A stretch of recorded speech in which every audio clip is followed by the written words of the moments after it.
Welcome, everybody. This is Doug McCall from the International School Health Network.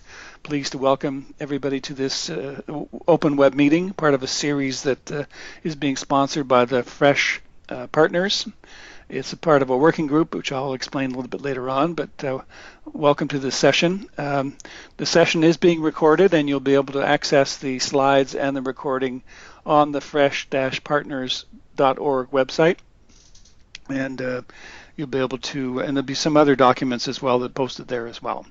It's my pleasure to, if you, just to explain the process, we're going to have remarks from Paul Downs, our invited speaker today, and then we'll take questions either in the message box or when you click on your mic.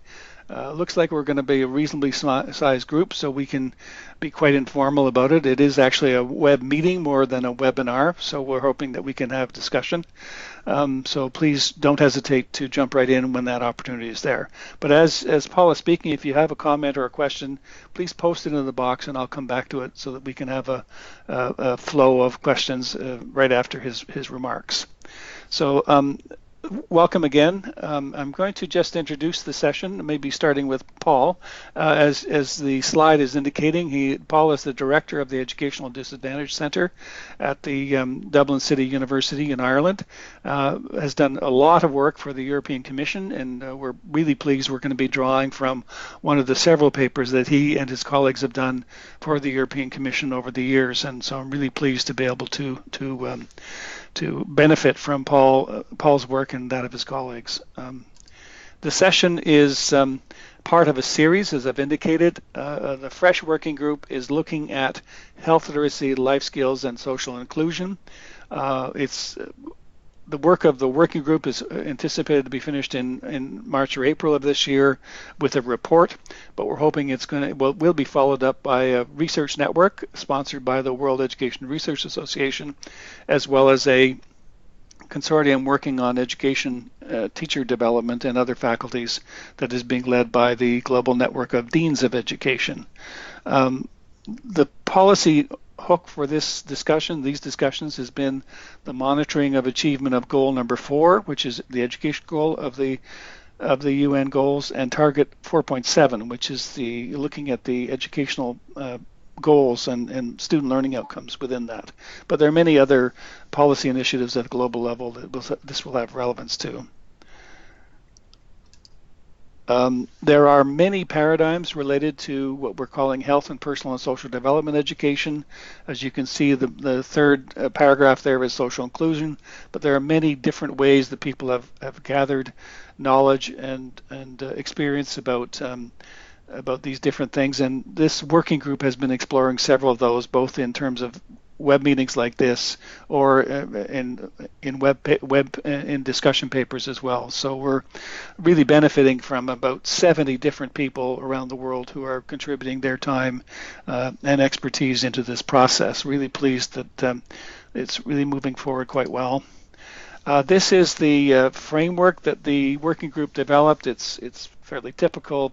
Inside that circle, you have the core subject areas in the curriculum, the UN goals and the colors around, and then we have outside of that a number of factors that influence learning in the school, co-curricular activities, school climate, staff wellness, and a whole bunch of different factors. And so that's the framework that we've developed as a way of defining the scope of our work when we say health and personal and social development education. And this is just as a reminder how crowded the curriculum is. This is a document that we use just to emphasize that. And I think you'll find that this session touches on some of those domains, but those are still domains. They're not actually how subjects are organized within the countries. They take these domains and divide them up in different ways. So it's, as you can see, it's a very crowded curriculum.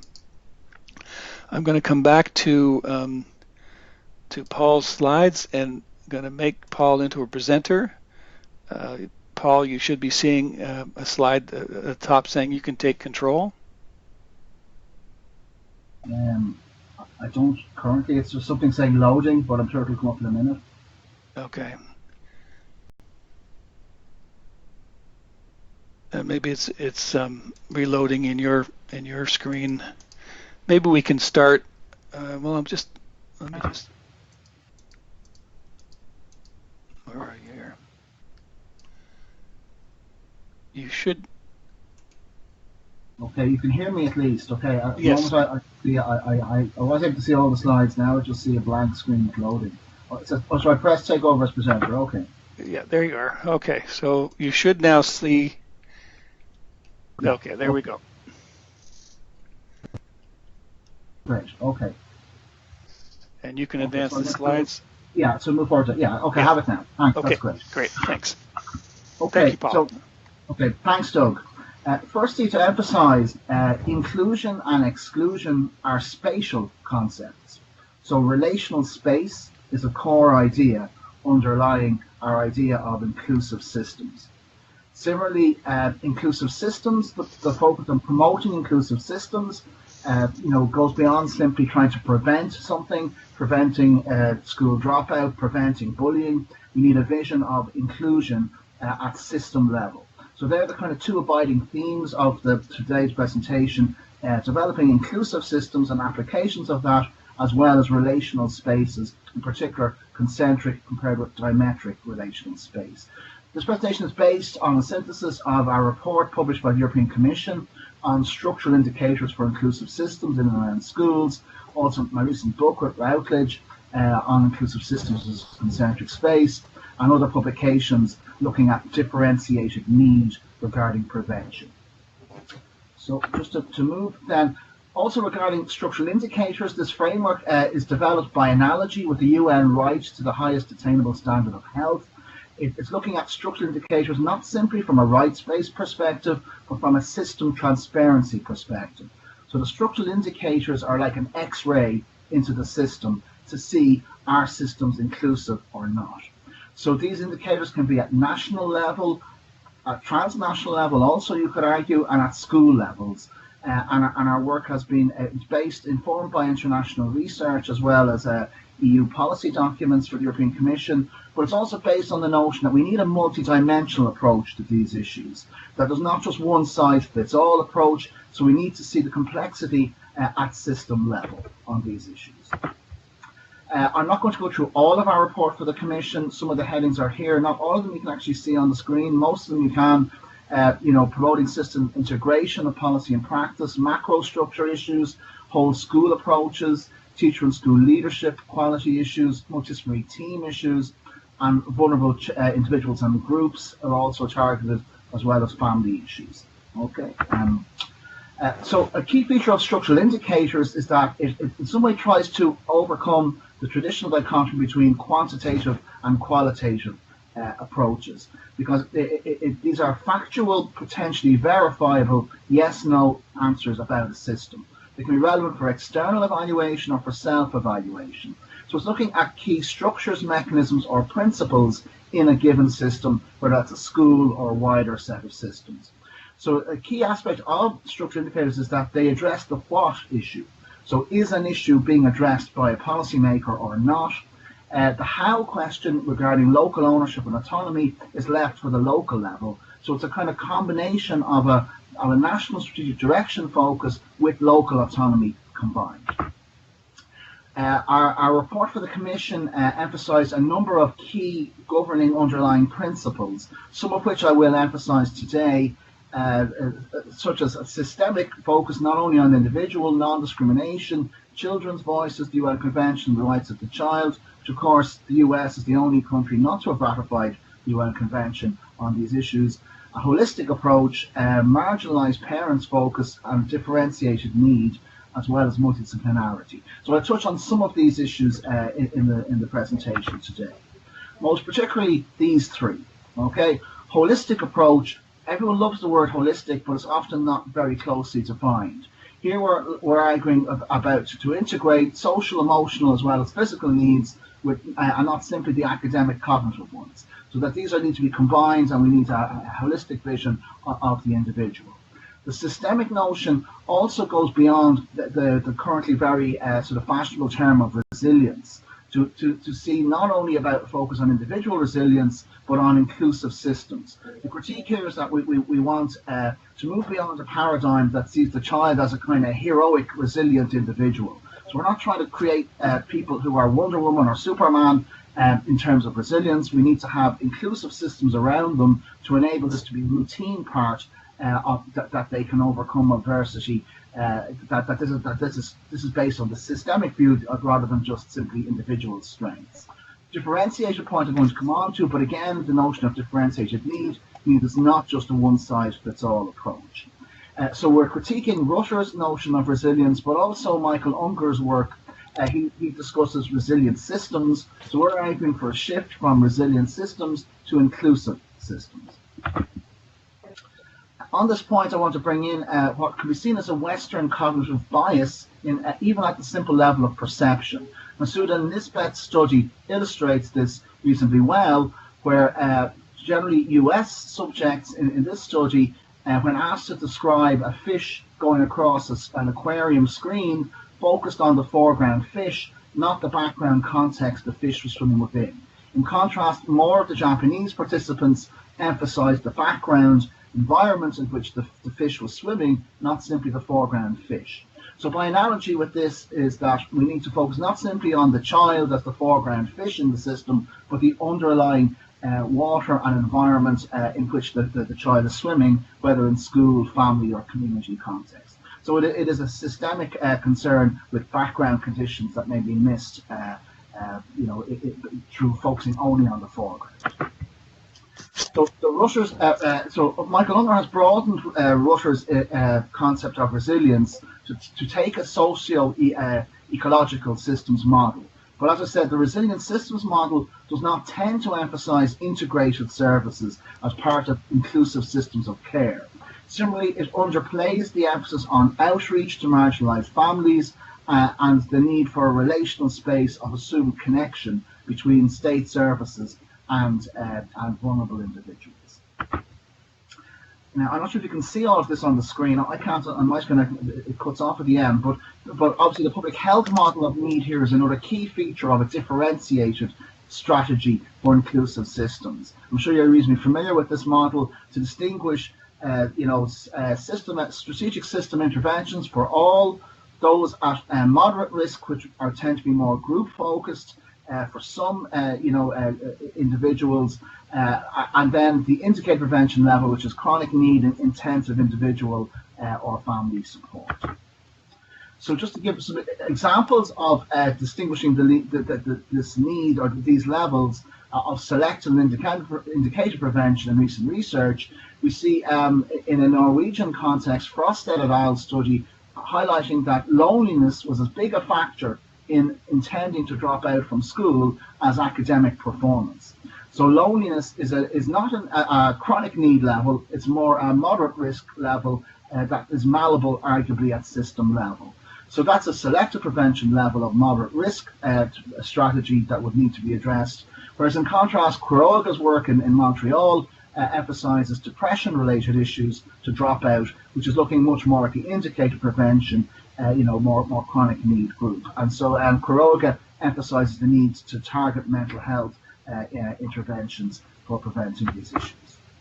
Similarly, we see this other research in the last decade emphasizing not only depression but anxiety-related issues to school dropout, early school leaving, social phobia dimensions. Sartre said that hell is other people, but for people experiencing high levels of social anxiety and social phobia, even being in school around other people, is itself an alienating factor or a stress factor. So we need to target. So the anxiety level issue requires those system supports to be in place for early school leaving prevention. Regarding overcoming system blockages in the system, which is a critique that our inclusive systems model emphasizes, that we need to address where are the blockages happening, where is the fragmentation or resistance to change happening, as well as exclusion. And so one of the concerns we have is about the splits between health and education. So one of our reports from the European Commission has emphasized this need to go beyond passing on bits of the child, referrals to just disparate services that are not connected with each other.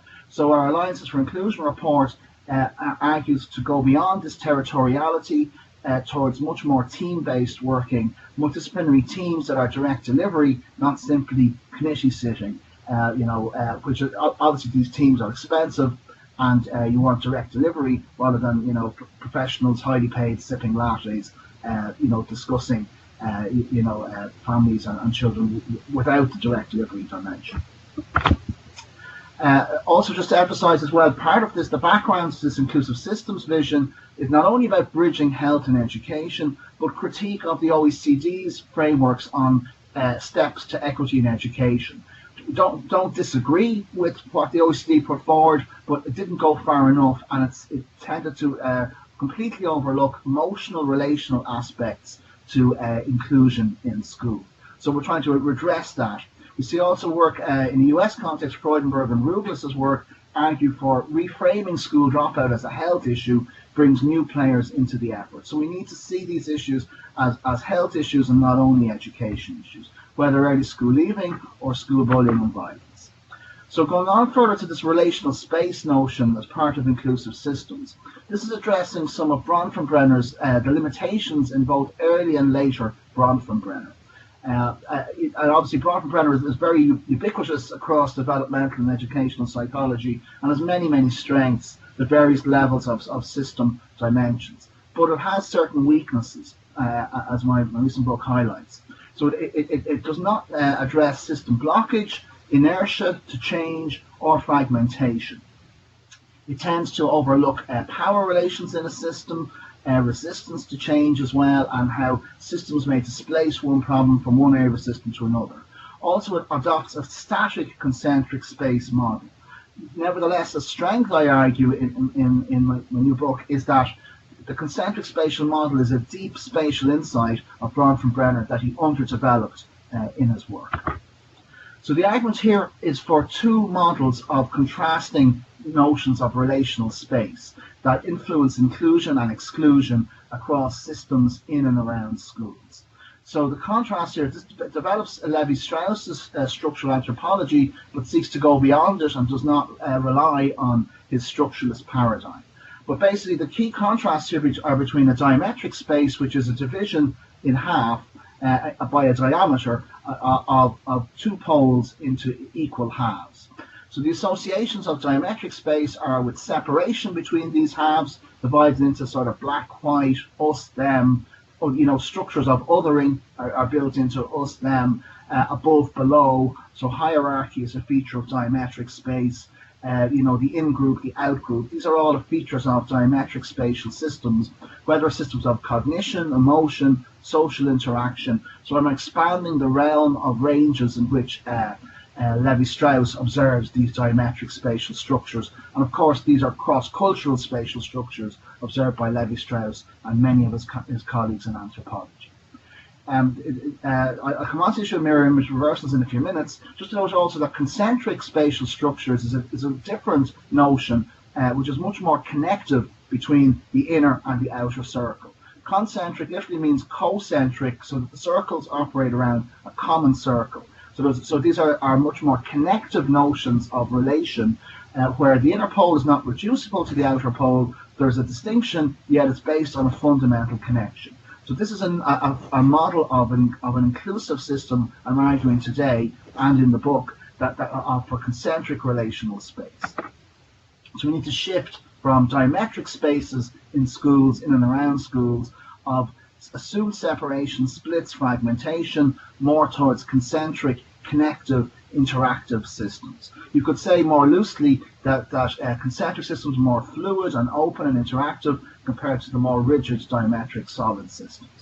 So there's more formally, there are three contrasting entailments of differences between diametric and concentric space. The second two are recognized by Levi-Strauss. The first one was, I argue, was overlooked by Levi-Strauss. So basically, assumed connection is a feature of the poles in concentric spatial systems. Assumed separation is the model in diametric spatial systems. The notion then of mirror image symmetry is Levi-Strauss's notion for diametric space. So this is again the notion that, when you look at yourself in the mirror this morning, you did not see yourself, you saw yourself inverted, left to right. So it's an inversion. So basically, good is an inversion of bad. Us is seen as an inversion of them within these rigid diametric splits. The last entailment then that Levi-Strauss emphasizes is foreground-background interaction. So he argues that diametric space is more split, not only between the poles, but in relation to the background. In contrast, concentric space is more fluid and interactive and connective to background as well as within the pole. So the contrasting spatial systems here are ones of diametric space as walls, splitting, separation, closure, hierarchy, us, them, above, below, and these mirror image reversals, in contrast to connection, openness, two-way flow of concentric spatial systems. So we need to shift from diametric spatial systems towards concentric spatial systems, and the structural indicators are a way towards doing that. So where do we see some examples of these kinds of spatial systems? I'm going to look at a few today. There are many others you could give. So certain ones are suspensions, expulsions as diametric structures of exclusion, authoritarian fear-based teaching, discriminatory bullying by teachers as an issue, all divide into mirror image hierarchies of us versus them, good versus bad, powerful versus powerless. Similarly, students' voices and parents' voices may challenge these diametric hierarchical splits as system blockages. And the last one then I'll look at today is the school as a diametric space of closure to interaction to the local community and parents. So just to say as well that you could say that archetypal diametric space in schools is segregated schools, us, them splits, and segregated by race, segregated by social class. So that's obviously another example of diametric space. One I will hone in on right now, though, is suspension or expulsion as a diametric spatial process that we need to change in our school systems. The American Academy of Pediatrics policy statement 2013 recognizes the profound adverse effects of this type of suspension and expulsion strategy. Students are 10 times more likely to leave school early. They're also may be sent home to places where the parents may be working and there may be nobody at home looking after them. So they see it as a superficial strategic response that may mask underlying issues of it could be drug use, it could be trauma. So this approach of just pushing people out of the system, is a highly problematic diametric spatial process. Our own centre's recent research on homelessness actually also saw an association in an Irish context between increased risk of homelessness and being suspended or expelled from school. Another feature of diametric spatial systems is fear-based authoritarian teaching in contrast to relational authoritative teaching. We see Alame's 10-country European study that emphasized the fundamental importance, in their words, of teachers' influence on discriminatory bullying of ethnic minority groups in school. Basically, what Alame's study in a European context concluded was that where the teacher treats the migrant or Roma students equally with everyone else, then those students are bullied less. Where the teacher does not treat those students equally with other students, then the rest of the class picks up on this and makes these migrant or Roma students more vulnerable to experiencing bullying. So again, it's about how the teacher here propagates either a diametric space of opposition in the classroom and hierarchy, or an exclusion, or fosters a concentric relational connective space in the class and also more widely in the school. We see also this us-them notion in a Greek study where it linked with higher levels of bullying, where students were seen that when they feel that they're being treated unequally, rules to be unfair, with little student participation in decision making, this was seen as having higher levels of bullying in a Greek context. So again, it's a systemic notion at a school level about what kind of relational spaces are we creating in these schools. So it's a school climate issue in terms of these relational spaces, but also wider than that. We see other research we did in terms of the notion of good-bad identity, creating these mirror image hierarchies. In an Estonian context, a school principal emphasized in qualitative research that schools create these circumstances where students feel they have to leave, and they do. I think quite precisely in this Lithuanian context, it was certain students are labelled good, others are labelled bad. Those who get the bad label do not want to stay at school, they leave it. That's the words of a school management representative in Lithuania. So that's the hallmark of a diametric spatial system and regime, one of the splits into the good and the bad students. And this we need to move beyond these simplistic categorizing and cognitive constructs. This is an international issue as well regarding authoritarian fear-based teaching. You see, the World Health Organization's international survey on student well-being concluded not only about the need for a caring kind of relational atmosphere in school, but in their words, not my words, their words, also about teachers not publicly humiliating students who perform poorly. I remember in one school in Ireland, in a study we did some years ago, students saying to me there was no sunlight in the school in Ireland. They weren't talking about the lack of sunshine in Ireland, they're talking about psychological sunlight in the school. I remember, they were being shouted at, they had little autonomy in the school. And it was not a very typical school in an Irish context. It was a school of high poverty, but even it was not so typical in an Irish school context for schools of high poverty. But what you did see there also, though, was that the question I left myself asking, having been to that school, was not so much why was there a dropout problem, but why. Sorry. Not why was there a dropout problem, but would anyone want to go to that particular school because it was not an inclusive system where or a particularly caring environment.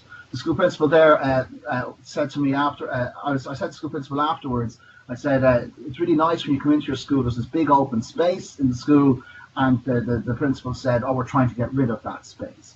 On this slide as well, it may not be visible for the participants. There's also a question in our study there where an early school leaver said they want to leave school early because the teachers think they own the school, was their phrase. So there is the question to ask, who does own the school? For an inclusive system notion, you're talking about moving beyond a model where teachers just own the school. Obviously, students, parents, the wider state and other groups may own the school, so we need to see a distributed model of power in a school regarding ownership. Moving on then to students' voices, again to sort of challenge hierarchical diametric mirror image approaches of above and below. In an Icelandic context, Brigasdottir from the ministry in Iceland noted that they have exit interviews for people when they wish to leave school, to ask them why they want to leave school. So, of course, the argument I put forward is that it's too late in the system to only ask about leaving school when when the person's about to walk out the door. We need dialogue with students much earlier as part of an inclusive systems approach based on UN Convention on the Rights of the Child, Article 12. Similarly, again, the multidisciplinary teams, one-stop shop approaches are about stopping diametric system splits where one part of the system does not know what the other is doing.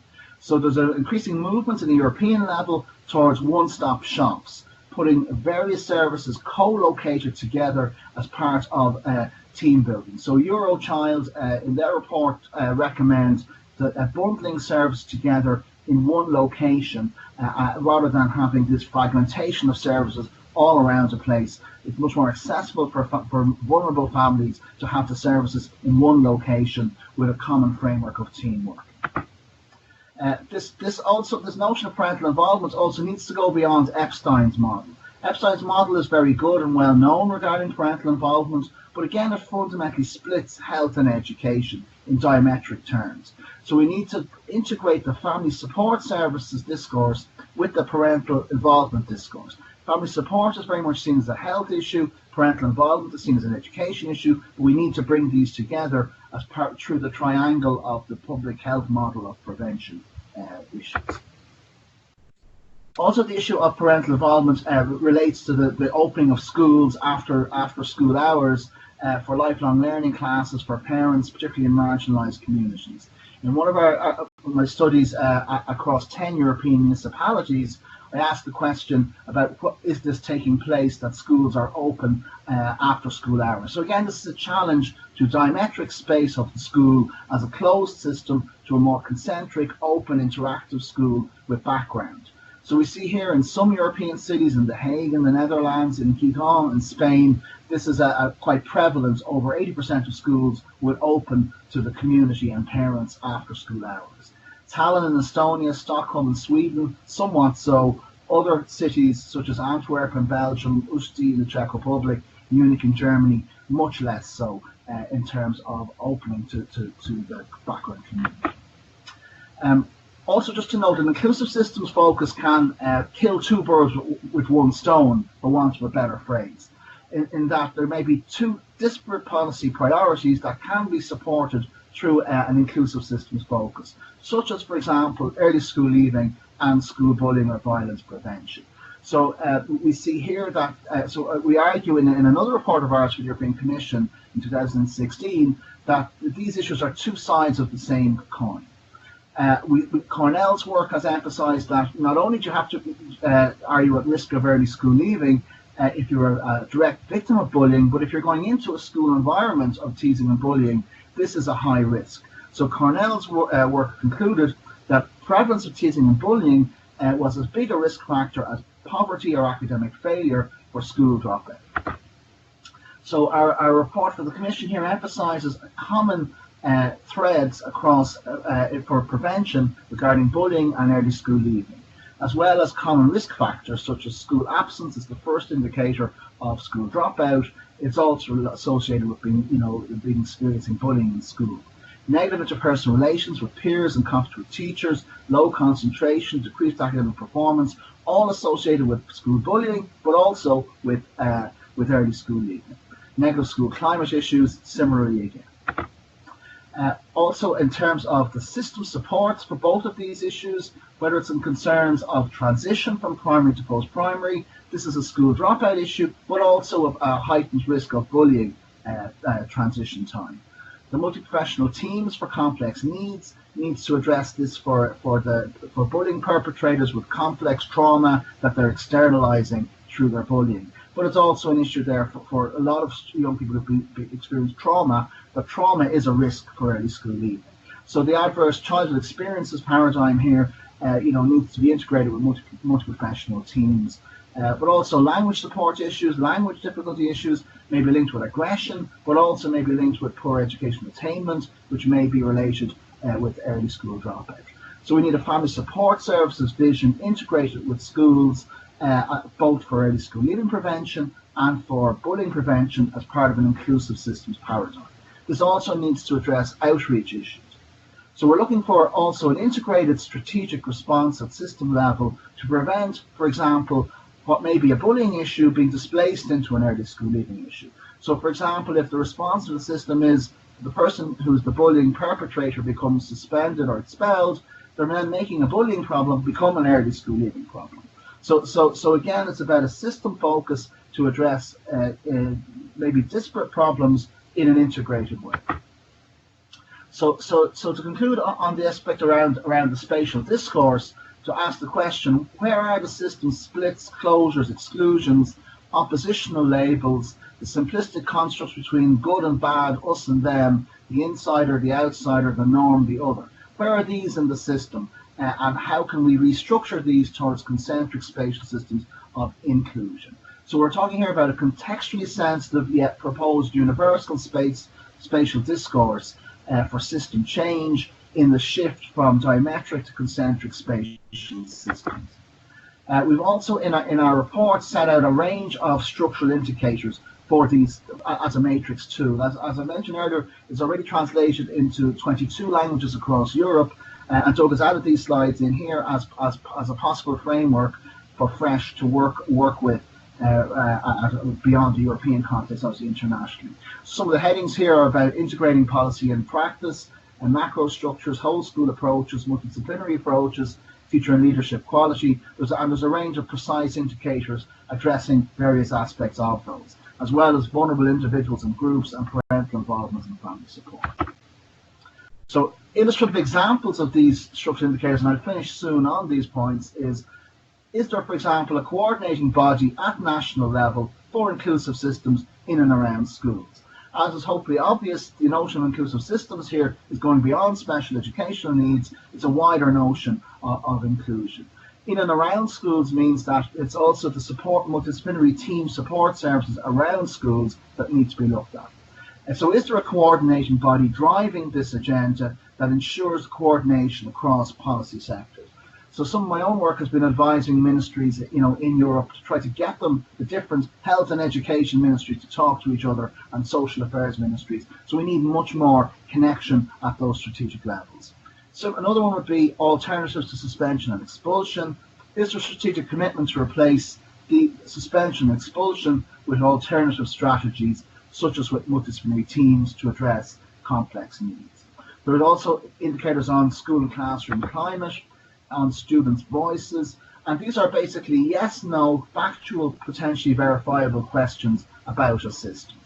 Initial teacher education is another area where you can ask these questions. Are teachers' conflict resolution skills embedded in the system in order to move away from old-style authoritarian teaching models towards more authoritative models in the classroom?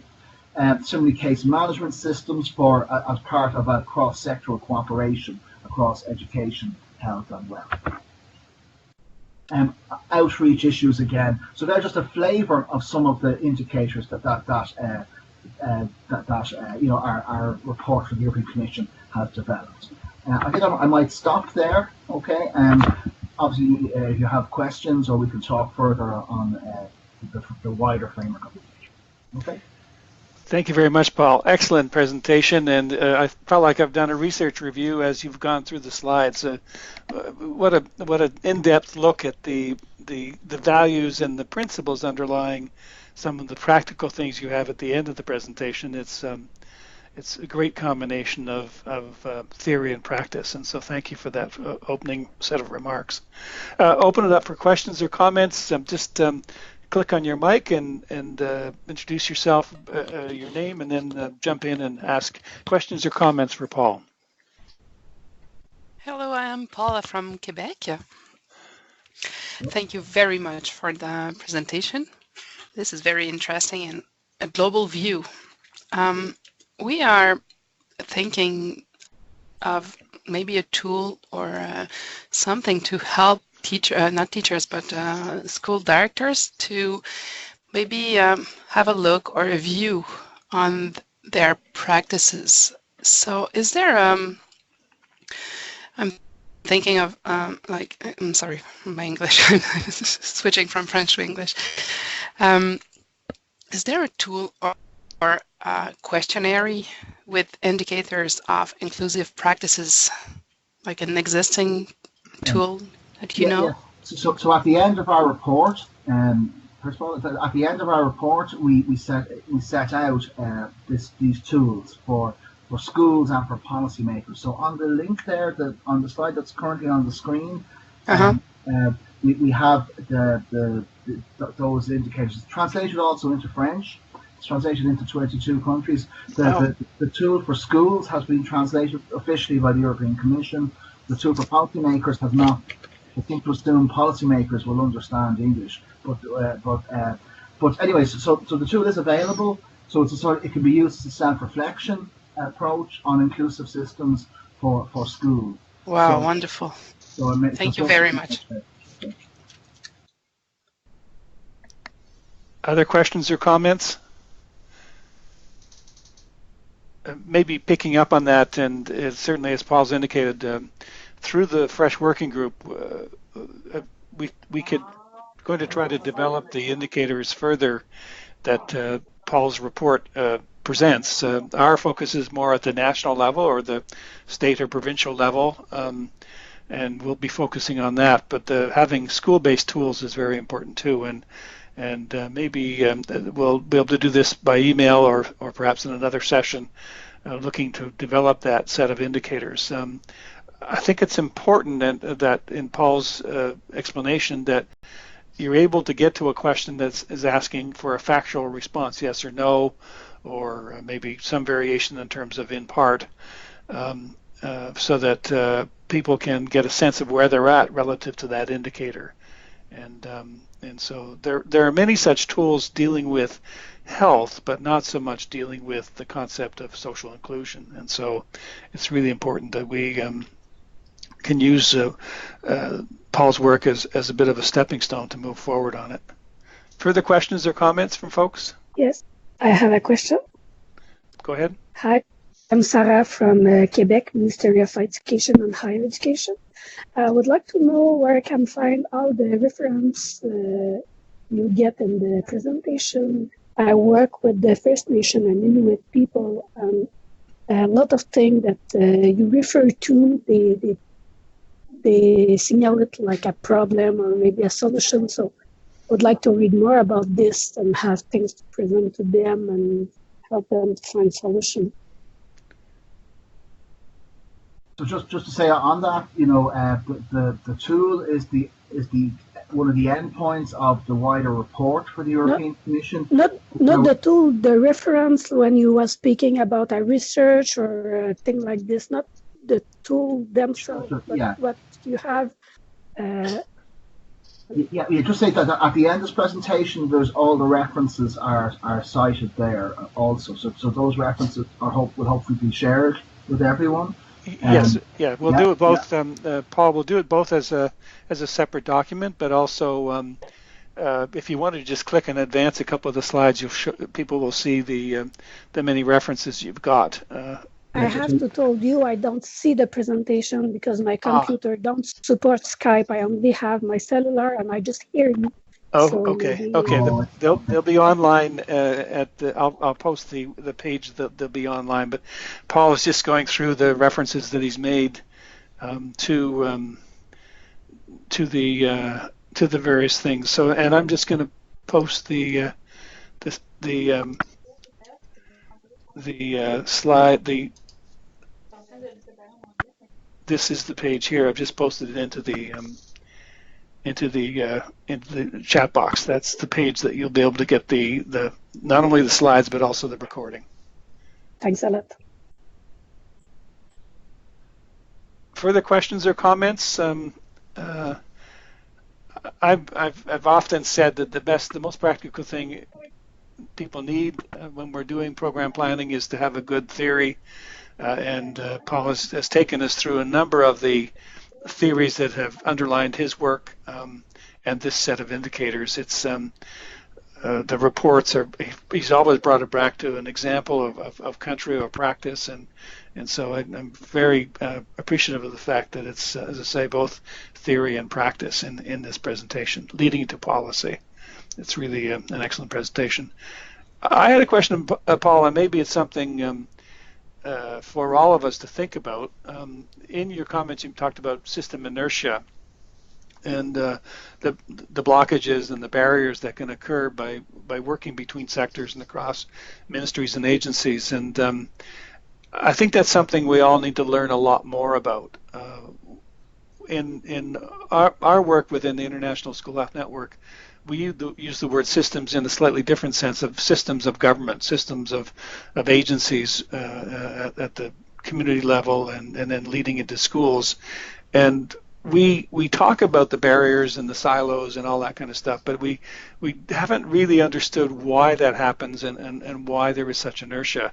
And so looking at why boundaries are retained and what are the reward systems within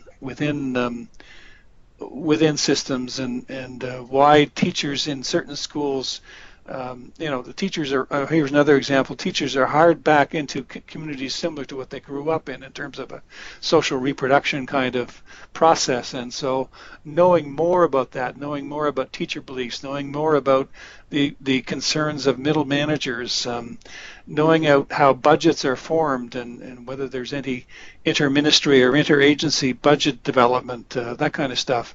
Those are the kinds of things that will help us, I think, in the long term, understand how systems work. And there is a system science area of work that we need to draw from, as well as the work on organizational development. There's a whole body of knowledge about organizational development, and we've always, at least in the health sector or school health sector, we've taken it up to the point where we recognize the barriers, but I think we need to go into why those things are inert.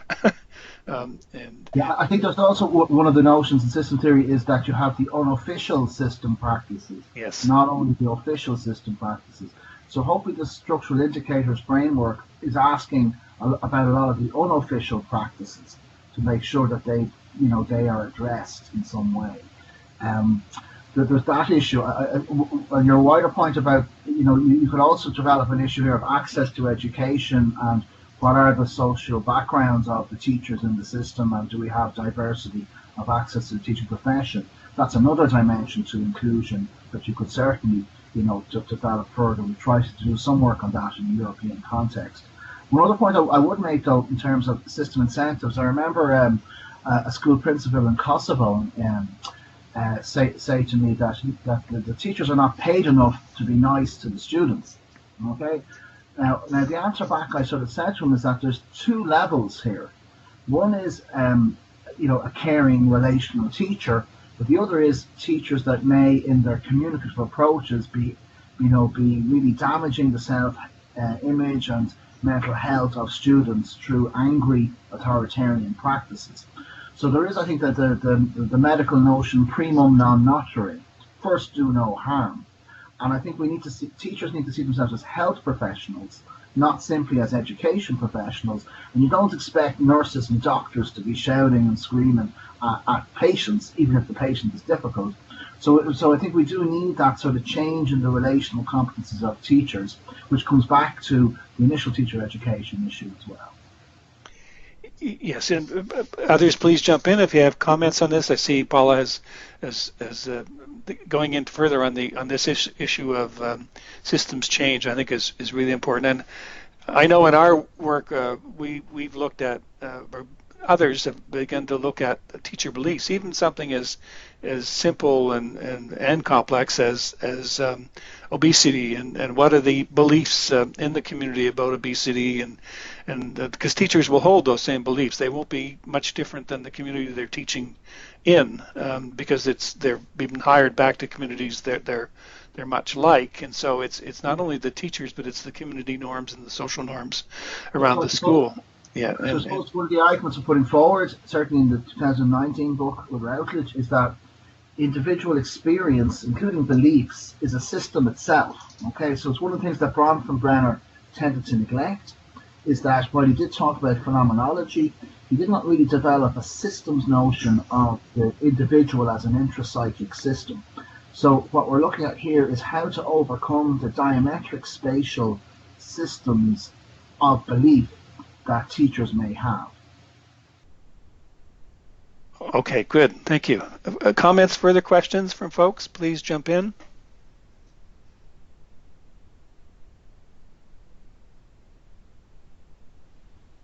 Maybe I'll come back with a comment that Paul and I have shared a bit earlier. The question of the fish and water, and they have to be dealt with together, as the presentation clearly states, and in our model within the FRESH working group, we are looking at both the instruction going on in the classroom as well as the whole school around it, in fact the community around it as well. But it's also being able to identify some of the essential knowledge and skills and attitudes that we're trying to communicate as the intended curriculum. So we had a presentation as part of this series on social emotional learning, and one of the indicators that Paul's work has identified is the need to emphasize social emotional learning in terms of instruction, and so that's a piece that we need to develop further so that our young fish grow into healthy and more socially connected fish, I guess is the best way of saying it, to mix up an analogy. But I think that's an important piece, that we look both at the learning, the formal learning, as well as the informal learning that goes on in school, what students are supposed to learn, and also what they're living in the school, they're actually living in the school. Just on that point, Doug, just to emphasize as well that not only the social emotional education of teachers, which I've been emphasizing today, their relational competences, but that at a European level, just in the last year, there's now there's a framework of key competencies, 8 key competencies to inform the education system across all levels. And one of the ones that has been developed in the last year is the personal, social, and learning to learn key competence. So the personal and social dimension is very much your social and emotional learning focus. So that has now got a renewed priority at European Commission level in dialogue with member states. So it's a significant development in the European context to foreground social emotional education as a key public policy priority in education. Excellent, and that's something that we're trying to take up at the global level with regard to goal number 4 and target 4.7 in terms of what students are learning. Thank you. That's good. Further questions from Just folks? a little comment. This is Caroline Hiladi from Save the Children. Thanks for the presentation. And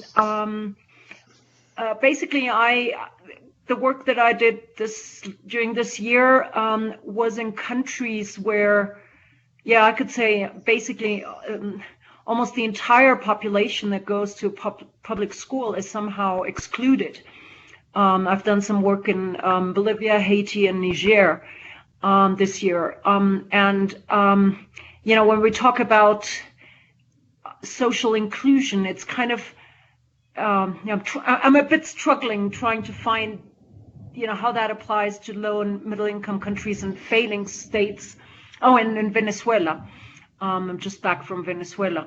So where schools, even the mainstream are basically excluding for different reasons. And so it's not a minority problem, it's actually a majority problem. And I wonder how we could sort of like link this very European experience back into the reality of some of the countries where we work. Yeah. I think there's sort of two levels of that at least. You could also argue for inclusive systems at an area-based level, which may bring in community factors and a range of other issues beyond the immediate school that can be context-specific. So you could argue for a whole community approach that would identify various risk factors, including transport or whatever other issues are there, or hunger, or whatever. So that's one aspect, but that but also I think the structural focus can identify. If you're looking at where the system blockages are, the structural indicators framework can obviously will have to change for different cultural contexts. So again, if you're trying to put pressure on policymakers, what this indicators framework does is offer a lens for transparency about the bad practices, about what needs to change. So I think if you have research to show that certain things in the school system, whether it's in Haiti or somewhere else, have to change, this structural indicators framework allows you to at least fact-find to identify, where the system is letting the children down in whichever cultural context. Just to note as well that, for example, the UN Right to Health, from which these structural indicators framework is developed, they would emphasize, that structural indicators can be contextually sensitive. So there would be a body of work needed to be done on developing, structural indicators designed for low-income countries. I'm not proposing that the ones here, can be just, easily adapted for every, economic context. They can't be. So it'll be about trying to find certain clusters of themes may be relevant, but from a UN perspective, the beauty of the structural indicators framework is that it allows for contextual relevance and contextual adaptation in the questions you ask about the system. And Carolyn, thank you for reminding us that. I think it's important. We're certainly within the Fresh Working Group, we've taken the approach that in the instructional piece or in the educational piece, we're hoping to have 3 bodies of indicators for low resource countries, high resource countries, and countries that have been affected by conflict or disasters. And so the language, the examples, the nature of the framework, although similar in principles, needs to be expressed in different ways. And so that's certainly something we need to take into account in all of our work, that the context really matters as a starting point. And then picking up on Paul's point, taking some of these ideas and expressing them perhaps differently in ways, and then examples and so on can be done. And so maybe that's something we could take on as part of the discussion, or as in terms of follow-up from the research group that is going to take over from the FRESH working group. Maybe that's an area of research that needs to be done if we're looking at exclusion and inclusion in a low resource or conflict affected context. What are the things that can be done, and what are the things that don't, the resources may not be there at all. So thank you for that question. Just to note also regarding, there is a certain sort of skill in how you word the indicators. So you do it in such a way that the policymakers can't wriggle out by the vagueness in the language, so that it really needs firm focus on whether something is or is not. And that just when you go beyond also a yes-no framework into a scale, then it becomes very fudged, very vague. So it's very much about saying, is it happening at a systemic level rather than just isolated practices? I'm smiling as I say this, Paul. We need to talk about that one, because I think that part of the problem of the UN agencies asking their countries what they're doing, they're not able to tell their countries what they're doing. They have to ask, and if they're asking, then if there's a kind of a punitive monitoring what you're doing wrong kind of approach, accountability with capital A, then in my view the countries will either respond in a token manner or will not be able to be really able to use the content as much as they could. The approach that I'm not proposing that. Sorry, Doug. I'm not proposing that. What I'm saying is that you need clarity in the question you're asking, and that is a particular skill. And of course, they can be used as a self-reflection tool. Okay, so generally the European Commission tends not to want to call these self-evaluation tools, but self-reflection questionnaires. So it's not a punitive thing, but it is a system transparency approach. Yeah, and I think just picking up on Carolyn's point, I think that we need to provide skills, but I'd go one step further. We need to provide examples that are relevant to those contexts, where we not only say here's the matrix or the rubric that you can work with on a particular area or indicator, but here's a kind of a scaffolding or you can use to build, and here's some really practical examples of countries similar to yours have used to build that scaffold, and it becomes more of an indicator working towards improvement rather than an indicator working towards accountability. I think it's a shift that I think we need to really consider, given that there's many checklists out there for systems to use and for schools to use that are either used in a token way or they're not used at all. And so absolutely, this is a system for improvement, not for a score you get when you exactly. Good. But certainly in that. Well, what I would say about the concrete models example is that there's and you see that quite a bit in European context, and these indicators are in some way trying to go beyond that. Now, often people need to see the concrete model, and that is important. But again, it's not about just transferring one model that works in one country to a different cultural context. It's about looking at what are the key structural and process features of that model that are transferable. So you're not necessarily transferring the whole model, you're transferring certain key elements, structural and process features. Just to note also that structural indicators addresses processes as well as structures. It can address processes such as key principles. Perfect, and that goes back to your earlier slides where you looked at the research basis, for the actual indicators and the analysis that inherent in those various authors that you were quoting that we need to really understand as we work through these things. So I'm going to ask for one last time for any questions or comments. We are at the just at the hour, so one final. Ask for people if there's anything further in terms of comments. We will be posting both the recording and the slides and the references in a separate document on the page that's noted above, fresh.org/. fresh-partners.org. Find the under activities, look for webinars, and you'll find the references there. And Paul, thank you again for a really in-depth and fascinating presentation. Very, very comprehensive, as well as coming back to the need for really good policy change, as indicated in the indicators. So thank you very much for your presentation, and I'll just leave a moment. I think we're ready to go. So if people could, I'm just going to close off the recording, and Paul